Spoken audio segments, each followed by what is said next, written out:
चला तर मैत्रिणींनो, आज बनवूया साबुदाणा चकली। ही चकली दुप्पट नाही तिप्पट नाही, अगदी चौपट फुलेल, तोंडात टाकताच विरघळेल, अगदी कुणालाही सहज खाता येईल। विशेष म्हणजे या चकलीसाठी आपल्याला साबुदाणा भिजत घालण्याची काही गरज नाही।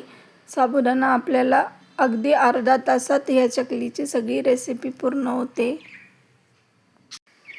फक्त अर्धा तासामध्ये या खुसखुशीत चकल्या तयार होतील। आणखी विशेष म्हणजे यासाठी आपल्याला गॅसही अगदी कमी लागणार आहे। आपल्याला शिजवताना फक्त 2 ते 3 मिनिटं गॅस यासाठी वापरायचा आहे। अगदी कमी गॅसमध्ये साबुदाणा चकली तयार होते।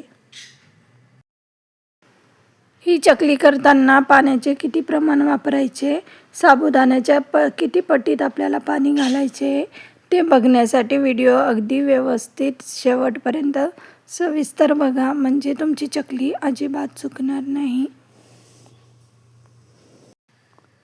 तर मी या चकलीसाठी घेतलेला आहे इथे 1.5 कप साबुदाणा, म्हणजे पावशेर साबुदाणा, 250 ग्रॅम साबुदाणा मी इथे घेतलेला आहे आणि तो थोडा थोडा करून मी मिक्सरमध्ये चांगला बारीक करून घेतला आणि चाळणीने पुन्हा चाळून घेतला।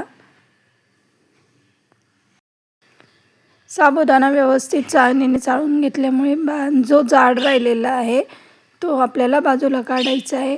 साबुदाणा कच्चाच इथे दळून घेतलेला आहे, भाजण्याची काही गरज नाही। थोडे थोडे करून मी साबुदाणा इथे 3दा मिक्सरमध्ये वाटला आणि चाळून घेतला। त्यामध्ये काही जाड राहिलेलं असेल ते आपण बाजूला काढून घेऊ। त्यानंतर अर्धा चमचा मीठ घालून त्यामध्ये मी 3 कप पाणी आधी घातले आणि मिक्स करून घेतले। त्यानंतर आणखी परत 3 कप पाणी घालून साबुदाणा व्यवस्थित मिक्स करून घेतला। त्यानंतर आपल्याला ज्या भांड्यामध्ये पीठ शिजवायचं आहे त्या भांड्यामध्ये आपल्याला 6 कप पाणी त्यामध्ये घालून घ्यायचे आहे आणि त्यातही आपल्याला अर्धा चमचा मीठ घालायचे आहे।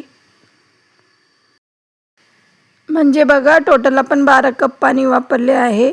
6 कप साबुदाणा भिजवताना आणि 6 कप साबुदाणा शिजवताना आपल्याला भांड्यात पाणी गरम करण्यासाठी ठेवायचे आहे आणि त्यामध्ये आपण भिजवलेला साबुदाणा घालून पीठ 2 ते 3 मिनिटं फक्त घेरून घ्यायचं आहे।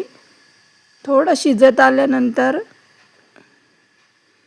फक्त 2 ते 3 मिनिटं आपल्याला हे पीठ शिजवायचं आहे। घट्ट झालं की गॅस बंद करून आपल्याला या पिठाच्या चकल्या तयार करून घ्यायच्या आहे। बघा, आपला जसा गव्हाचा चीक असतो त्याप्रमाणे आपलं हे पीठ घट्ट आणि दाटसर होईल आणि कुठल्याही चकलीच्या सोऱ्याने आपल्याला याच्या चकल्या तयार करून घ्यायच्या आहे।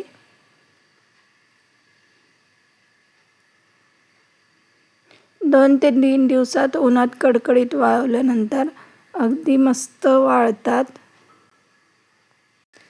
या पद्धतीने अगदी खुसखुशीत साबुदाण्याच्या चकल्या एकदा नक्की करून बघा। आवडल्यास लाईक, शेअर, सबस्क्राईब करा।